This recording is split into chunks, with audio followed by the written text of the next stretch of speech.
بسم الله الرحمن الرحيم الحمد لله رب العالمين والصلاة والسلام على رسول الله رب يسر ولا تعسر وتم بالخير وبك نستعين يا فتاح رب اشرح لي صدري ويسر لي أمري واحلل عقدة من لساني يفقه قولي. Okay, mashallah, our topic for today is leading to the sacred door of Shifa, which is Muharram.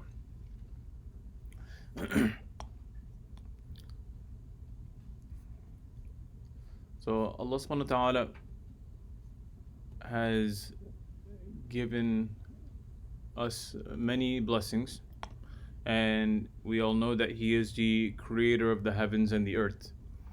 And that's part of our aqidah, that's part of our theology, that we have that belief. And within the heavens and the earth, we have this concept of time. Okay, so He created the heavens and the earth, which includes this concept of time and space. So every day, every month was created by Him through His infinite wisdom. Now, every minute of life is a gift from Allah subhanahu wa ta'ala, which needs to be availed. And in this respect to time, when we understand time like this, it's all the same, right? All of time is the same. However, so on a macro level, if we look at it, Allah subhanahu wa ta'ala is the creator of all time. But if we look at it on a micro level, if we look at it on a micro level, Allah subhanahu wa ta'ala has attached special sanctity to specific days and months, which He has assigned particular very specific ibadah. Either it's a time of the day, or it's a specific day of the week, or a specific month of the entire year. So there are certain specific ibadat, I like to call them ibadah of the time. So a day is deemed special by Sharia, not by any other cause. The only reason why a day or a month is deemed Muharram, as hurum, it has any hurma, it has any sanctity there, is because of what Allah subhanahu wa ta'ala has placed within that day or that time. Okay, so since we look at time as a whole, everything belongs to Allah subhanahu wa ta'ala. Okay, He is the creator of time. On a micro level, we have established that there are certain times within the month and the week and the year that are more sacred than others. So let's take a look at the micro, inshallah, and the particulars of the time. So we have this concept of the 12 months. The 12 months comes from the Sharia. We see it within the Quran. Allah subhanahu wa ta'ala states, إِنَّ عِدَّةَ الشُّهُورِ عِنْدَ اللَّهِ 12 شَهْرًا فِي كِتَابِ اللَّهِ يوم خلق السماوات والأرض منها أربعة حرم ذلك الدين القيم فلا تظلموا فيهن أنفسكم. That Allah subhanahu wa ta'ala has stated in this ayah in Surah Tawbah that He has established 12 months. Okay, there are 12 months in the entire year. And amongst those 12 months, 4 of them are sacred. We call them hurum. So minha arba'atun hurum. Also within the ayah, Allah subhanahu wa ta'ala says, يَوْمَ خَلَقَ السَّمَاوَاتِ وَالْأَرْضِ, which we talked about. He is the one that created the heavens and the earth. Okay, so this is the deen that we need to follow. ذَلِكَ الدِّينُ الْقَيِّمُ فَلَا تَظْلِمُوا فِيهِنَّ أَنفُسَكُمْ. So don't wrong yourselves. Okay, so there's quite a few points that we want to talk about in regards to this ayah. So 4 of those sanctified months, they were known as sacred and special months even in the Jahiliyyah time, before Islam. Okay, there were 4 months. Does anybody know what those 4 months are? The Ashhurul Hurum, those 4 months. Okay, here I'll put up a calendar here so you guys can, just in case we need a quick review. Which one would be the 4 months? Okay, Muharram is one of the 4 months. Huh? No, Ramadan. No, I'm tricking you. This is not these aren't the answers. Huh? Okay, Dhul Hijjah. No. Dhul Hijjah, Dhul Qa'dah, Dhul Hijjah, Muharram, and no, and Rajab. Okay, so Dhul Qa'dah, Dhul Hijjah, Muharram, and Rajab. These are the Ashhur al-Hurum. Okay, these are the sanctified months. Now, all of these months, okay, all of these months, there were 12 months during the time, obviously, of the Jahiliyyah time as well. And the mushrikun of Mecca, okay, the pagans, they attributed themselves to Ibrahim alayhi salam. And for this reason, they did not fight during these 4 months of the Ashhur al-Hurum. Okay, so the 4 months that we talked about, Dhul Qa'dah, Dhul Hijjah, Muharram, and Rajab. So all of these months, they are inherently equivalent to one another. And when Allah subhanahu wa ta'ala attributes a particular ibadah or a blessing during that day or month, then it acquires this sanctity from Allah subhanahu wa ta'ala and Allah subhanahu wa ta'ala alone. So only reason why a day is unique and great is because of Allah subhanahu wa ta'ala. Not because, so and so individual was born, his birthday or her birthday, or he did so and so action that day. That doesn't add any value to that day. That day is sanctified by Allah subhanahu wa ta'ala and Allah subhanahu wa ta'ala alone. Now, all religious codes of the past prophets, they agree that every act of worship during these 4 months holds more reward. Okay? So if somebody were to commit a sin during these months, the scholars mentioned that the punishment or the blame would be more severe than in other months. So under these past religious prophetic codes, fighting and killing was also prohibited during these 4 months. Now, the Arabs of Mecca, they were from the progeny of Sayyidina Ibrahim alayhi salam through Ismail alayhi salam, and they all profess this belief that Ibrahim alayhi salam, he is a Nabi that we claim to follow his Sharia.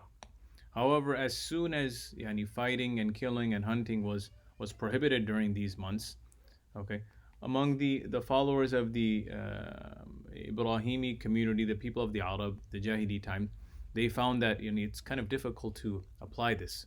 We need to hunt, we need to fight for X, Y, and Z land. So because of that reason, what would they do? They would change the order of the months. Okay, so Dhul Qa'dah, Dhul Hijjah, Muharram all came together. Okay, then Rajab came later. So they would sometimes, what would they do? They would change the order. They would change the order, and they would say, okay, let's bring Dhul Qa'dah first. Let's bring Muharram. Let's bring Muharram here. Okay, let's change the order of the months, so then that we can do our hunting, we can do our fighting, we can do our killing. Okay, so this was what they would do. Okay, so for them, they would just change up the order just so that they could fulfill whatever deeds or whatever actions they wanted to do at that time. Okay, so they still kept that sanctity of, okay, there are 4 months. There are 4 months that are sacred, Ashhur al-Hurum. But what they would do is they would change up the order just to fulfill their needs. Okay, they would change up the order just so that they can fulfill their needs. So basically, in short, the Jahili Arabs, they still showed reverence and they still showed respect for the Ibrahimi faith, at least by during these 4 months of the year. They would abstain from fighting, they would abstain from killing. Okay, the only thing was they would just change the order of those 4 months, just to suit their own needs and to make themselves happy. Okay, so the outcome was that during those days, it became very difficult to determine which month was Ramadan, which month was Shawwal, which month was Dhul Qa'dah, which month was Dhul Hijjah, which month was Rajab. So when the Muslims, when they conquered Mecca, right, Fath Mecca occurred in the 8th year after Hijrah, the Prophet ﷺ, he sent Abu Bakr radiallahu an. He sent Abu Bakr radiallahu an to basically clean out the idolatry from around the Kaaba. And at that Hajj season, which was the Hijrah year of number 9, this month, according to their genuine calculation, the month was Dhul Hijjah. But according to some of the old customs of Jahiliyyah, they declared that that month that you are coming for Hajj is actually Dhul Qa'dah. So they're changing up the order again. Okay, they weren't 100% sure anyways to begin with, because they would change it up every year. But they said that it was Dhul Qa'dah. Okay, so then came the Hijrah year number 10, okay, which was the year that the Prophet ﷺ himself went for Hajj. And obviously this brought this unique arrangement that when the genuine month was Dhul Hijjah, when was it actually Dhul Hijjah and when is it Dhul Qa'dah, what month is it actually going to be? So when the Prophet ﷺ came and he announced that it was Dhul Hijjah itself, he made a statement that it's a long hadith, and I'm just going to quote one part of it. He says that إِنَّ الزَّمَانَ قَدْ اسْتَدَارَ كَهَيْئَتِهِ يَوْمَ خَلَقَ اللَّهُ السَّمَاوَاتِ وَالْأَرْضِ. That time has come back to its proper position. Time has come back to its proper position that Allah subhanahu wa ta'ala set when He created the heavens and the earth. Okay? So time has come back to its proper position when He has created the heavens and the earth. Ibrahim, why don't you get them a table too from the... You get three. Okay, so time has come back to its position that Allah subhanahu wa ta'ala has set when He created the heavens and the earth. So it means that the month, the real month of Dhul Hijjah turned out to be the same month of Dhul Hijjah that year. Even though the people of the Jahiliyyah may have thought it was a different month, but it ended up being Dhul Hijjah as well that year. Okay. So this was a window to the custom of the Jahili Arabs that would change it whenever they felt like changing it. Okay. So keep in mind, what do you like? When you change a month, we talked about in the beginning of the talk that Allah subhanahu wa ta'ala has attributed a sacred ibadah. He has attributed sacred ibadah for specific times throughout the entire year. So now if you don't know when an ibadah needs to be taking place because the month is different every single, it changes and you're changing it throughout the year, then you don't know when to do the ibadah. So for example, if the month is not set, you're not going to know when to fast. You're not going to know when to do the fast of the Ashura. You're not going to know when to maybe give your zakat. You're not going to know when to go on Hajj. Okay, so all of these things are going to be difficult to do because the timing keeps on changing, the months keeps on changing. So the Muslims knew that we have to make sure that we set these months. We have to set the calendar, which we'll get to in the next slide, inshallah. But one other point that I wanted to make in regards to this ayah where Allah subhanahu wa ta'ala talks about in the Quran that there are 12 months. Now, that there are 12 months and 4 of those months are sacred. Now we talked about that they were sacred in the Jahili time because of them not killing, them not fighting, them not doing the hunting and all that thing, all of those actions. However, in our day and age, there is no quote unquote sanctity in regards to you can't fight, you can't hunt, you can't do those things in those 4 months. You can still do that, but the sanctity of the ibadat still lies in those 4 months. Okay, so the first injunction was abrogated, but the second one, that there is increased reverence, there is increased ibadah, there is increased blessings of us doing certain ibadah in these 4 months, that still remains. Okay, so that's still operational in regards to Islam. Okay. Now, when I'm talking about fighting, since they're kids, I'm not talking about fighting like fighting with your brothers and sisters. You can't do that the whole year. Okay, you shouldn't be doing that the whole year. But I'm talking about when you're fighting, you need to try to take somebody else's land, or fighting to try to take somebody else's property. Okay, so that's what we're talking about.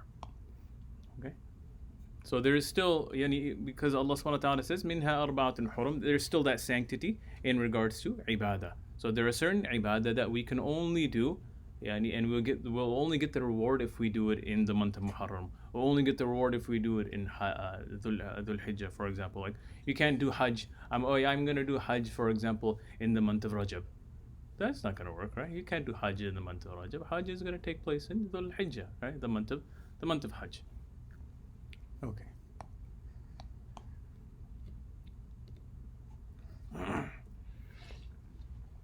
Okay. Now, when we had a lot of money began to pour in to the Muslim community, Umar radiallahu anh, he would begin to distribute that wealth based upon seniority, but basically whoever accepted Islam first. Okay, whoever accepted Islam first, Umar radiallahu anh would give it to them because they went through the most struggle for Islam to spread. So eventually, this required counting years and counting months and needing a starting point. Okay, so prior to this, they didn't necessarily count years, or had like a first month or so. But before that, Muslims would use events to date things. Does anybody know? Here, let's ask a question. Huh? Does anybody know what that year is called when the Prophet ﷺ was born? There's a name, because that's how they would remember events. They would say, okay, that major event took place in that year. So what is that year called? You can ask a friend. Tag team. I'll give you a hint. You guys ever heard of the story of the elephant? Yeah? The story of the elephant? Yeah, the year of the elephant, right? Amul Fil. Okay, when Abraha, right? Abraha, he tried to come and destroy the Kaaba. Okay, so that was the year where the Prophet ﷺ was born. Okay, so that's what we call Amul Fil. So they would, what the Arabs would do at that time, they would say, okay, this happened 2 years after Amul Fil. This happened 1 year before Amul Fil. This happened 1 year before the year of the elephant. Okay, so try to pinpoint when a specific action took place, they would associate it to an event that everybody already knew. It's kind of like when you go somewhere, when you're going to somebody's house. Okay, you say, hey, okay, you take a left on that street. For example, you say a street's name, or you take a right. When you pass this huge green building. Okay, so you tell directions based upon, specific markers that you see. So the question then came, who suggested the hijrah as the starting point? Okay, there are a bunch of narrations that talk about how the Islamic calendar was formalized, and Umar radiallahu anh, during his khilafah, he did mashwara. He consulted the Sahaba, and some of them said that, why don't we begin the calendar when the Prophet ﷺ was born? Okay, so why don't we make that like the starting point? Okay, when was the Prophet ﷺ born? What month? Muharram, Rabi'ul Awwal, huh? Rabi'ul Awwal. Okay, so some people say, okay, that in the month of Rabi'ul Awwal, why don't we begin the calendar like that? Others said, okay, why don't we begin it when he was sent as a Nabi, his Bi'athah? Others say, okay, why don't we begin when the Prophet ﷺ did the Hijrah? Others said that why don't we begin it when he passed away? So the different options came, different opinions came, different choices came from the Sahaba. So Umar radiallahu anh, after doing mashwara with the Sahaba, he chose, okay, he asked also others, and they suggested and they came to agreement that we will begin with the hijrah. Now we will begin with the hijrah. Uthman radiallahu anh, he also gave that idea that we make Hajj, okay, and we renew our actions, and we renew our book of deeds when we come back from Hajj. So why don't we make Dhul Hijjah the last month of the year and start fresh in Muharram? Okay, so this is how they agreed to having Muharram as the first month of the Islamic calendar and Dhul Hijjah as the last month of the Islamic calendar. Now, we talked about how many months there were. We talked about that there are 12 months in the year. Now, as far as the lunar calendars, right? We base it off the lunar calendars every single month. So that month, each month has 29 or 30 days. So each year will usually be about 354 days in the Islamic calendar, 354 days or 355 days. So this is based upon the Islamic calendar. Now we have a question for you guys. Huh? You guys ready for the question? Oh, here's a question.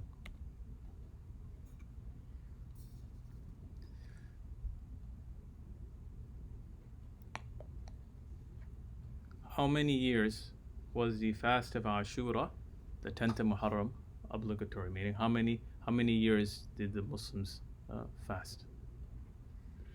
7. Okay, one answer. That is one answer. 10. Lower. 5. Even lower. 3. 2. Even lower. 1. One. Right? just one. Just 1 year. So that doesn't mean that we don't fast, right? We'll talk about what do we do when the 10th of Muharram comes. So there are some actions that are specific. Remember, we talked about there are certain actions that are specific for the month of Muharram. So one of those actions is fasting and honoring the month by fasting. So Abu Hurairah radiallahu anhu, he narrates that the Prophet ﷺ said, أفضل الصيام بعد رمضان شهر الله المحرم وأفضل الصلاة بعد الفريضة صلاة الليل.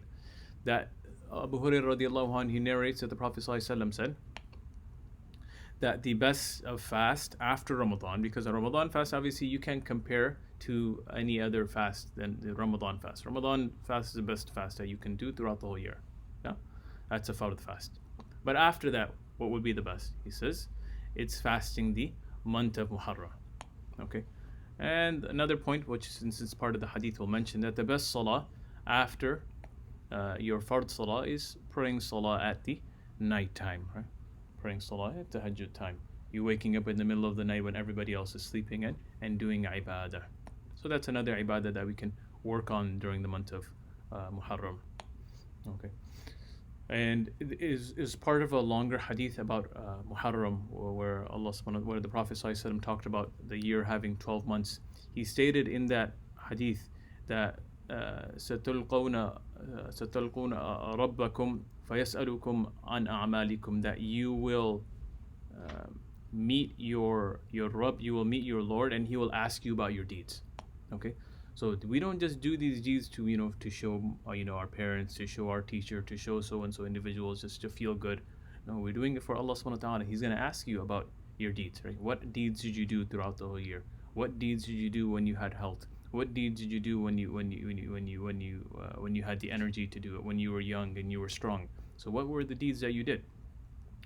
Okay, so the best deeds that you can do in this month of Muharram, which will be starting soon in about a week or so, they are the actions of fasting. Okay, so fasting would be the best. Now, these fasts, as we talked about, they're not fard, right? You don't have to do them, but they're still something that the Prophet ﷺ encouraged us to do. Okay, so they're the best form of nafil that you can possibly do in that month. Remember, we talked about having specific ibadah for specific times. So at this time of Muharram, we would want to do as much fast as we possibly can. Now, each fast that you do in the month of Muharram is going to give you more and more reward. It's not like, for example, one person did 5 fasts in Muharram. It's going to be the same as the individual who did 20 fasts. Okay, they all said, oh, I fasted Muharram. But obviously, the individual who did 5 or 20 fasts, he's going to have more reward, right? So every single day has has an additional reward, has an additional benefit. Make sense? So you want to do as much as you can possibly, right? So each fast you will reap the rewards of you'll reap their own special rewards. Last month, or not last month, this month that we're in right now. What month are we in right now? Islamic month, not the Gregorian.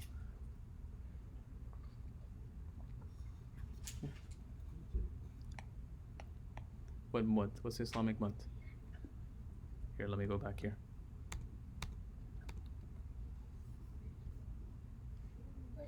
We're in Dhul Hijjah, right? We're in Dhul Hijjah. So in Dhul Hijjah, what was the action that we were doing? Or a lot of the Muslims, they just recently came back. They did Hajj, right? So they did Hajj. So in Dhul Hijjah, we had the best of days as well, right? The first 10 days of Dhul Hijjah, which led up to the day of Arafah. Okay? So the best day from amongst those days was in the day of Arafah.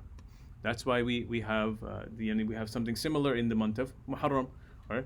Where Allah subhanahu wa ta'ala talks about these beautiful days of Muharram, and that kind of peaks, its pinnacle is when we get to Ashura, right? The 10th of Muharram. And the reason why that 10th of Muharram is so beautiful and it has such sanctity and such sacredness is because Allah subhanahu wa ta'ala saved Musa alayhi salam, right? Prophet Musa alayhi salam from Fir'aun. And the reason why we celebrate it is because the Prophet sallallahu alaihi wasallam celebrated it. So he celebrated and he told us how to celebrate it. We may think of it in our own minds, how should we celebrate certain deeds and how should we celebrate certain actions. But the Prophet ﷺ taught us how should we celebrate, how should we honor that beautiful day when he saved Musa alayhi salam from Fir'aun. So he said that we want to fast. He said we should fast. That's action number 2. So action number 1 is we fast as much as we can. Now this just kind of relates to action number 2 too. But action number 1, fast as much as we can in the month of Muharram. Action number 2, if you can't do that, then at least fast on this 10th. And I'll talk about in the additional 10th and 11th or 9 and 10. Okay, so the pinnacle of the month of Muharram is the day of Ashura. Okay, so the 10th of Muharram. And this year, 1447, right, that's the year of our Islamic calendar, 1447, Ashura will fall either in July, I believe it's July 6th, Sunday. It's going to be in a give or take, one of those days.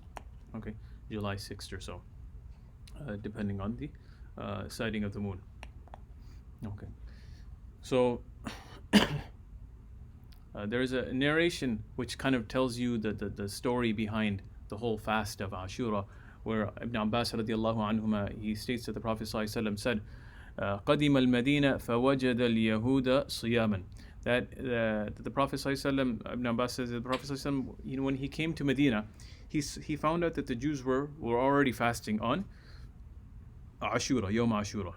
So he said to them, the Prophet ﷺ said to them, why are you, مَا هَذَا الْيَوْمَ الَّذِي تَصُومُونَ? What's going on? Why are you fasting on this day? They said, this is a great day for us. Ashura, the 10th of Muharram, this is a great day for us. Why is it a great day? Same reason. He said, Allah subhanahu wa ta'ala saved Musa alayhi salam and his people, and he drowned Fir'aun and his people. So Musa alayhi salam fasted on that day out of gratitude for that action. فَنَحْنُ نَصُومُ. So we also, as followers of Musa alayhi salam, we also fast on that day of Ashura. So the Prophet ﷺ said, we have more right. نَحْنُ أَحَقُّ بِمُوسَى مِنْكُمْ. Right? This is a very famous statement that you hear in this month of Muharram, that we have more right over Musa alayhi salam than you do. Meaning we follow these tenets of the prophets of the past, and we believe in all of the prophets of the past. We don't just believe in any one or two or just a prophet sallallahu alaihi wasallam. That's part of our aqidah, right? That's part of our belief system, that we believe in all of the prophets. No. So Prophet sallallahu alaihi wasallam said, we have more right over Musa alayhi salam than you. So Prophet sallallahu alaihi wasallam fasted, and he also told other Muslims to fast. Okay, so he fasted on the 10th, and he told other Muslims to fast as well. Okay. Now, again, this is a fast that we're not saying that it's mandatory, but for those that can do it, this is a sunnah of the Prophet ﷺ, right? He highly encouraged the Muslims to do this, to get special blessings from this month. And one of the blessings of fasting is that you have a whole year of sins forgiven. One whole year. Right? That's one of the huge blessings of fasting on Ashura, day before, day after, is that you have one whole year of sins, minor sins, but still sins forgiven. Okay, so that is one of the blessings of fasting on Ashura and the day after and the day before. Okay, so the prophets, all of them, they are known as the best of human beings, right? They are the best of role models, and Allah subhanahu wa ta'ala, He commemorates them, He celebrates them in different ways. Okay, so he celebrates the family of Ibrahim alayhi salam with the season of Hajj by him building the Kaaba, performing sa'i, sacrificing the animal, right? All of these different things. And the Prophet ﷺ, he wanted to make sure that we as Muslims were special people, and everything that we do is going to be different than anybody else. Okay, so he did not want to associate with the Jews who neglected, completely left the teachings of Musa alayhi salam, right? He did not want to do that. So that's why the Prophet ﷺ, he advised the Muslims that how are we going to honor Musa alayhi salam? We're going to honor Musa alayhi salam by fasting on that same day where Allah subhanahu wa ta'ala saved him, but on top of that we're going to honor him even more than the Jews by fasting on a day before or a day after. Okay, so fasting on the 9th of Dhul Hijjah we talked about, and 10th of Dhul Hijjah, or 10th and 11th of Dhul Hijjah. Huh? You guys teach it? Okay, so the fast of Ashura, it was mandatory. Okay, initially speaking, right, in the beginning of Islam, it was mandatory. But as we talked about, it was only mandatory for 1 year. Okay. Now, one point that I don't see usually a lot of people focus on, so I want to focus on it. He says this, فَصَامَهُ مُوسَى شُكْرًا, that Musa alayhi salam, he fasted on that day to show gratitude. So this also teaches us, this hadith teaches us that whenever Allah subhanahu wa ta'ala gives us a blessing, whenever He removes a harm, whenever He allows us to pass a class, whenever He gives us like a blessing of a house, whenever He gives us a blessing of food or whatever, okay, you get the blessing of Eid, then what do? We should do a good deed to show gratitude to Allah subhanahu wa ta'ala. So the deed of this month, the deed that Musa alayhi salam did, that he said that because you saved me, right, I'm going to fast. Okay, because you saved me from Fir'aun and his people, I'm going to fast. Okay, so this is showing us that anytime Allah subhanahu wa ta'ala blesses us, or anytime He removes any harm from us, for example, if an individual gets into a car accident but they didn't get injured very bad, they just maybe had a light injury or a slight scratch or what have you, they're still alive, alhamdulillah. Okay, so what should they do? They should thank Allah subhanahu wa ta'ala. They should do some ibadah, whether it's charity, whether it's fasting, whether it's nafil, whether it's tahajjud, whatever ibadah.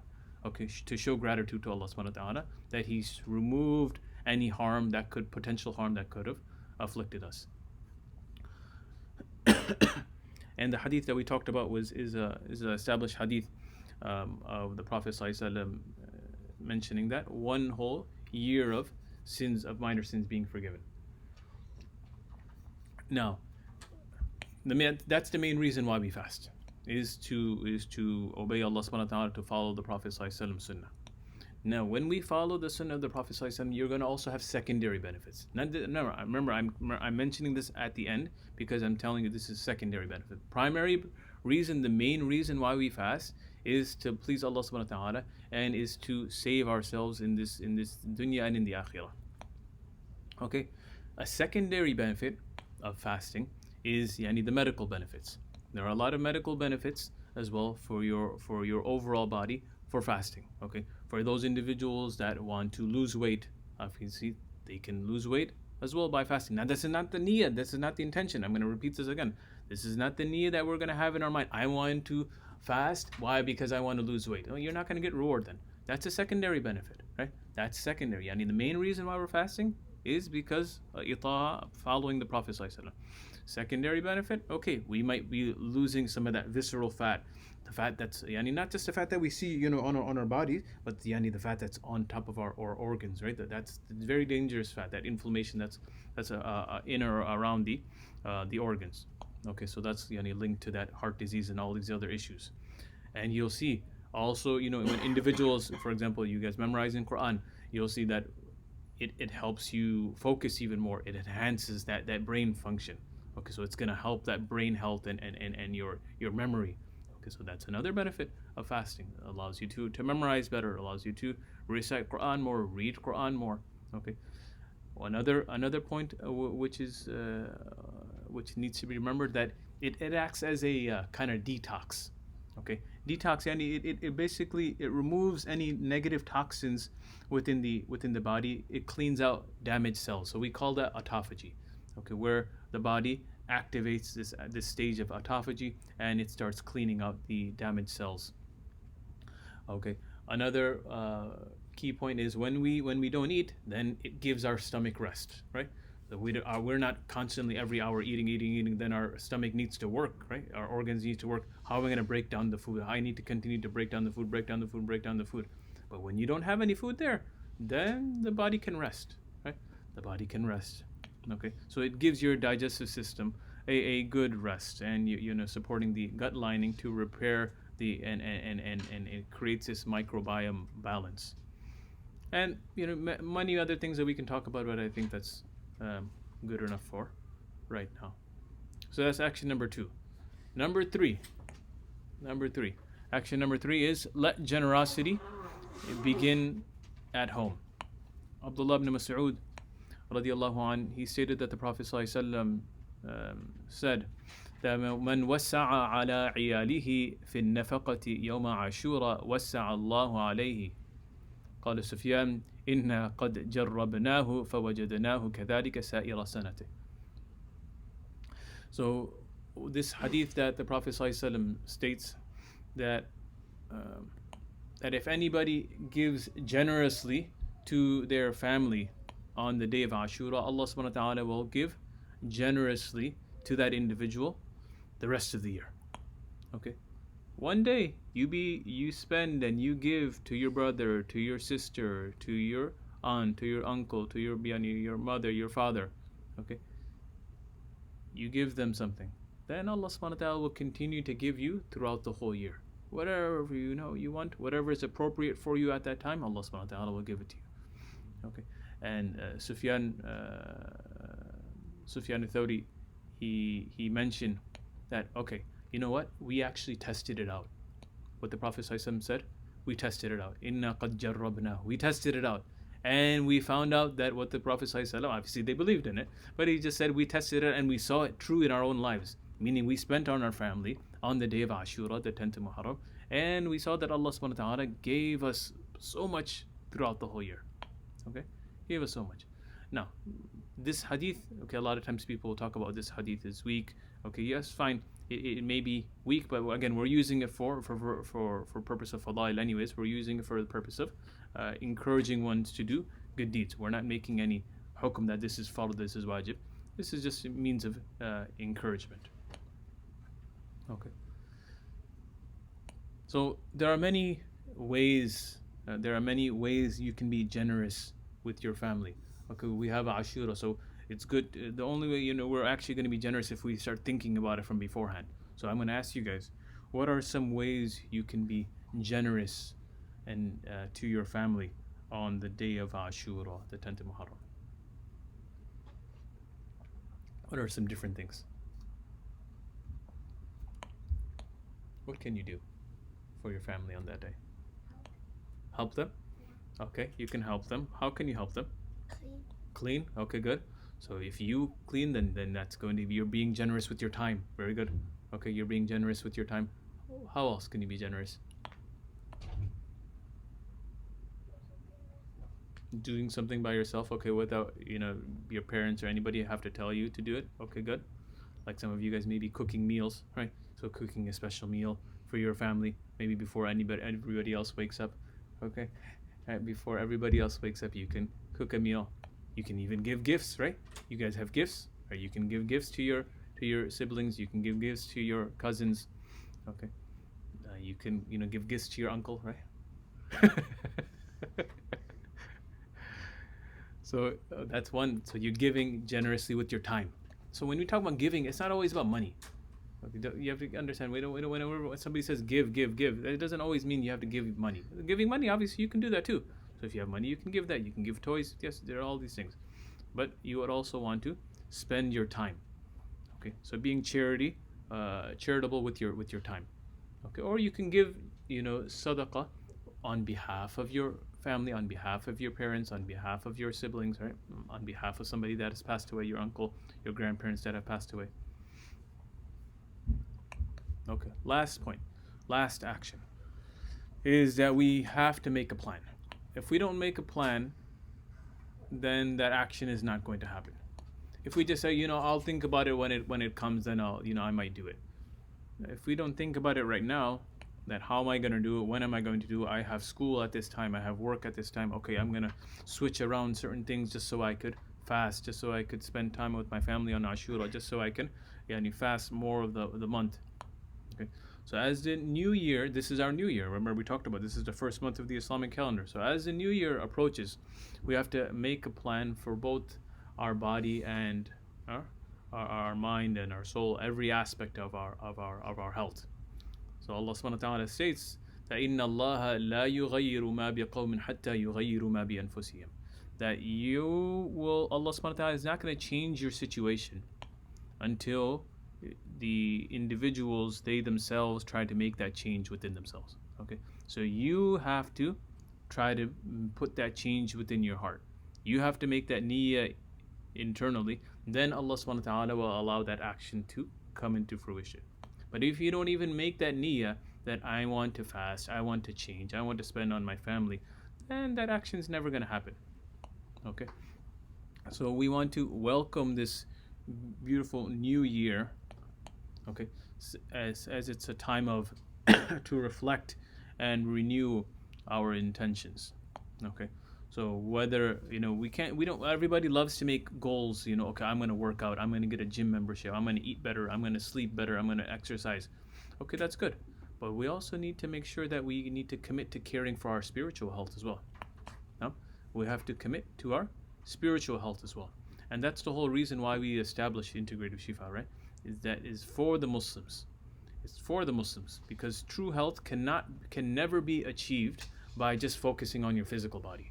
I'm just going to work out every day, I'm going to be a great person. No, it's not going to be enough. I'm going to eat healthy every day. Right? I'm going to be a great person. No, it's not going to be enough. Okay? You have to realize that. The spiritual dimension must also be nurtured, and you have to take care of that. Whether it's Quran recitation, whether it's adhkar, whether it's praying your salah in the masjid. If you don't take care of these things, then I could care less about how much organic food that you eat, how much sleep that you do, how much you can lift in terms of on the bench. That's not going to matter. No, that's not going to matter. So the spirituality has to be, your Islam has to be the guiding vehicle for everything else that you do. And the Prophet ﷺ, he said this, mashallah, and you all are young, and you can take advantage of this hadith even more. He said, اغتنم خمسا قبل خمس. Now, اغتنم خمسا قبل خمس, that take benefit of 5 things before 5. He said, شبابك قبل هرمك. Take advantage of your youth, your young age, before you become old. There are certain things that you can only do when you're young. Or there are certain things that you can do much better when you're younger. Now, for example, memorizing Quran. You may be able to memorize much faster when you're younger. Okay. Salah, you may have more energy when you're younger. You may have more time, so you can pray more. Fasting, okay, you can do more of that as well. So certain things that you may be able to only do when you're younger, or you may be able to do much better when you're younger. So that's number 1. Number 2, صحتك قبل سقمك. That your health, take advantage of your health before you become sick. Okay, because we don't know when we're going to become sick. We have health right now. However much health we have, Allah subhanahu wa ta'ala has blessed us with that. So you take advantage of that. غناك قبل فقرك. Take advantage of your wealth before you become poor. وفراغك قبل شغلك. That take advantage of your free time. A lot of us, mashallah, have free time. It's summer. Right? We have a lot of free time in the summer months. So we take advantage of that before we become busy again. And lastly, the biggest one, وحياتك قبل موتك. That you take advantage of your life before you die. Everybody's going to die. Huh? Everybody's going to die. So we take advantage of every single second, every single minute before we pass away. So this is my plea to you, that you make a plan. You make a plan, and you try to benefit by making that plan today. Okay? So even though Muharram, we still have a few days until Muharram starts, but we make that niyyah and we make that plan right now. Some common misconceptions is quickly I'll just mention is some people think that okay, if I take a shower in the month of Muharram, afwan, if I take a shower on the day of Ashura, then I'll have complete immunity, I'll never get sick. Okay, that's useless. That's just a complete misconception. That's not true. Another misconception, sometimes people think that if I apply kuhul in my eyes, or, on my eyelashes, then I won't get this, conjunctivitis. I won't get this eye disease. Again, that's a complete misconception. And lastly, they think that the reason why it's this month of or this day of Ashura has sanctity is because of Hussein radiallahu an, the grandson of the Prophet was martyred on that day. Again, this attribution of being Muharram, or this attribution of it being sacred is specifically it was there much before the martyrdom of Hussein radiallahu an. Okay, so not 50 years later when Hussein radiallahu an passed away, okay, as the Shias may believe. Okay, so there's nothing unlucky about the month of Muharram. Sometimes people think, oh, there's these things we shouldn't hold. We shouldn't hold. Huh? Weddings, yeah. We shouldn't hold weddings. We shouldn't hold any type of good events in the month of Muharram. That's all baseless. That's all useless. There's no concept of being like superstitious or unlucky. Okay, in the month of Muharram, that we should not hold any holidays. And a lot of people talk about that martyrdom of Hussein radiallahu anh, that if Hussein radiallahu anh passed away, so this shows that this month is unlucky. But if we say that now with every single day throughout the whole year, then every single day would be quote unquote unlucky, right? Because a great scholar or a great individual probably passed away on every single day throughout the whole year. So we don't attribute this aspect of unluckiness to a particular day. So our call to action. What are our calls to action? Okay, if you're gonna write anything, you want to write these down. Okay. Number one is you embrace the month with fasting. That is number one. You embrace the month with fasting. You honor the month with fasting. Remember, if you can do the whole month, great, mashallah.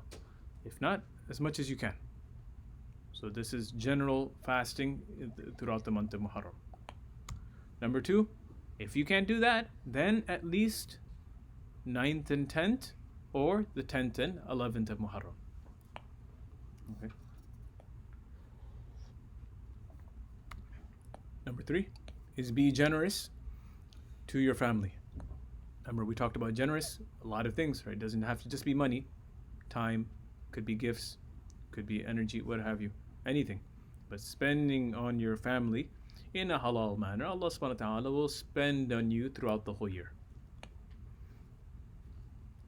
And number four is set a plan for the entire self, meaning set a plan for your entire body, not just for your physical health, but also your spiritual health and every aspect of you.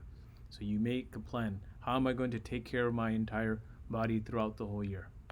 Because obviously sometimes getting sick is out of our control, but sometimes there are certain things that we do that we make ourselves get sick, whether it's eating takis, or whether it's eating junk food, or whether it's eating, going to sleep really late every single day, okay, or us not praying our salah, then that's going to affect our spiritual state, right? So we want to make sure we take care of all of these things, especially our aspect of Islamic wellness.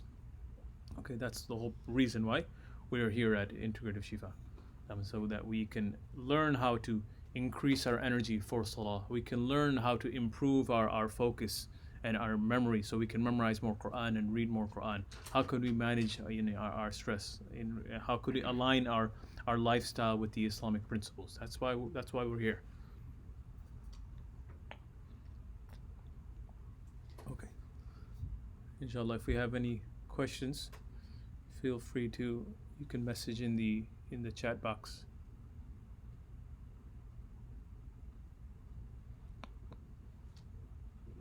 You titled the book or subtitled the talk "Sacred Door to Shifa." Yeah.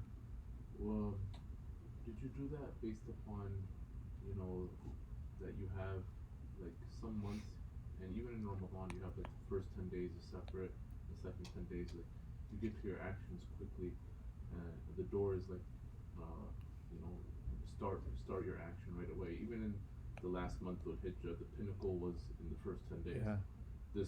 This upcoming month, the pinnacle is in the first 10 days. Yeah. Could you expand on that point, like on that title, Sacred Door to Shifa? Yeah.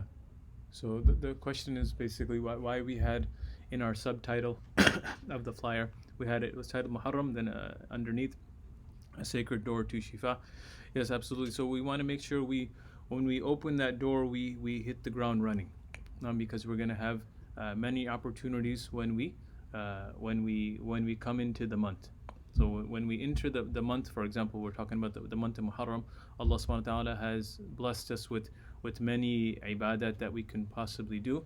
And you notice that the first action that we talked about was fasting. And we may not be able to fast all 30 days or all 29 days. And we may not even be able to fast all 9 days in the beginning. But even if we do a couple in those first 9 days, and then that 10th day when it comes, we'll be able to, mashallah, fast. It'll be much easier to fast as opposed to our first fast being the 10th day of Dhul Hijjah. So inshallah, that'll open up doors for us to get shifa, not only spiritually. Remember, we talked about spiritual shifa is what we all strive for. Right? We all want spiritual shifa. We all want this aspect of cure for our heart. There's nothing more important than that. Okay, but also this aspect of physical shifa as well. So that was kind of the reasoning. And yeah, mashallah. Any other questions? If okay, we'll put it back here. Any other questions?